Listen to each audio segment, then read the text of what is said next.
আমি বাঁচবো কি করে? আমার ভোটাধিকার লিস্টে নাম হলে কাগজ নিয়ে ছুটছি আমি এরকম করে। এটা তো করা হচ্ছে। এই ফাঁদে যদি পা দেন আরো দুদিন আসবে। তবে হ্যাঁ, অনুরোধ, যাদেরকে হিয়ারিং এ ডেকেছে আপনারা কিন্তু অ্যাটেন্ড হবেন।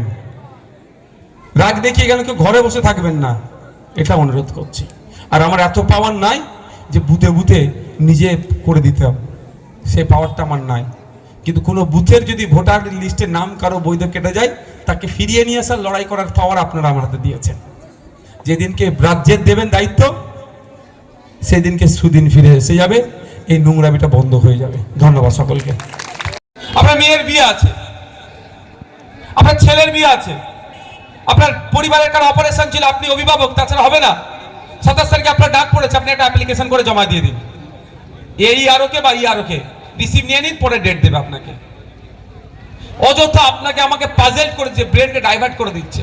এখন প্রশ্ন করা দরকার ছিল মোদিজিকে, যে আপনি বলেছিলেন বছরে 2 কোটি চাকরি দেব, 11 বছর হয়েছে, 22 কোটি চাকরি কাকে কাকে দিয়েছে লিস্ট দেন।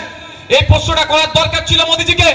এখন প্রশ্ন করার দরকার ছিল, আপনি বলেছিলেন নোটবন্দির সময় যে রাস্তায় একটু দাঁড়াও, এই নোটবন্দির ফলে জঙ্গি কার্যকলাপ বন্ধ হয়ে যাবে, তোমার লাভ হবে।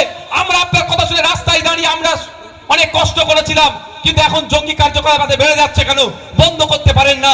এই প্রশ্নটা করার দরকার ছিল।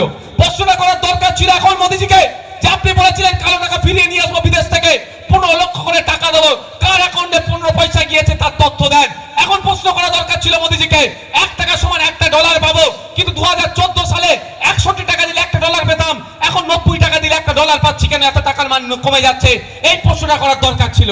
তার পরিবর্তে এসআইআর এর কাগজটা ঠিক আছে না নেই, নওশাদ বাবু একটু দেখেন তো।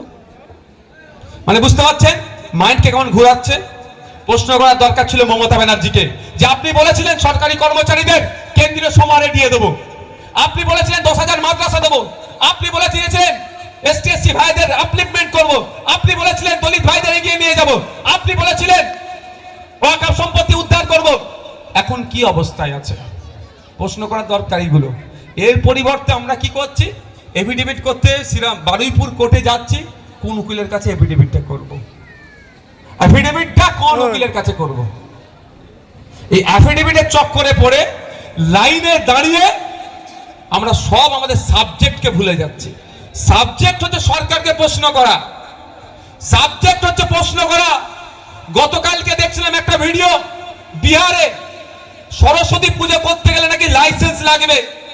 এই প্রশ্নটা করা দরকার যে সংবিধান 25-26 অনুচ্ছেদে যেটা আমাদের অধিকারের কথা বলেছে, আমি আমার ধর্মচারণ করব, ধর্ম পালন করব, আমাকে পুজো, আমাকে নামাজ করতে গেলে লাইসেন্স কেন দিতে হবে?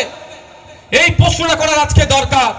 তার পরিবর্তে আপনি আমি বাঁচবো নিচে কিভাবে ভাবছি। এখন যে যার বাঁচার ধান্দায় ঘুরছি। আমি অনুরোধ করব, আমরা বাঁচবো কি করে যেদিন আমরা বুঝতে শুরু করব এই রাজনৈতিক কারবারিরা ওইটুকু আমাদের রাস্তায় দাঁড় করাতে পারবে না। এখন দেখুন নওশাদ কিভাবে বাঁচবো, আমি বাঁচবো কি করে? কারিমুল নিজের যেতে ভাবছে, আপনি নিজের যেতে ভাবছেন। এই যে আমরা নিজের ভাবতে শুরু করছি, এটা তো ভাবানো হচ্ছে আমাদের। আচ্ছা, প্রশ্ন করা দরকার নেই যে আপনি এই বড়দিন পালন হলো, গির্জার সামনে গিয়ে হনুমান চালিসা পাঠ করাচ্ছেন কেন? তার ধর্মচারণে আঘাত দেওয়া হচ্ছে না? প্রশ্ন করা দরকার নেই যে বাড়ির মধ্যে নামাজ পড়ছে, আপনি তুলে নিয়ে তাকে চলে যাচ্ছেন? প্রশ্ন করা দরকার নেই যে ভারতবর্ষে, স্বাধীন ভারতবর্ষ, আর্টিকেল 25-26 ধর্ম পালন, ধর্মচারণ, ধর্মীয় উৎসব করার অনুমোদন দিয়েছে, তা সরস্বতী পুজো করতে গেলে লাইসেন্স লাগবে? এ কোন ভারত এটা? এই প্রশ্ন করা দরকার ছিল তো। এইসব প্রশ্ন হচ্ছে না। এখন কি হচ্ছে?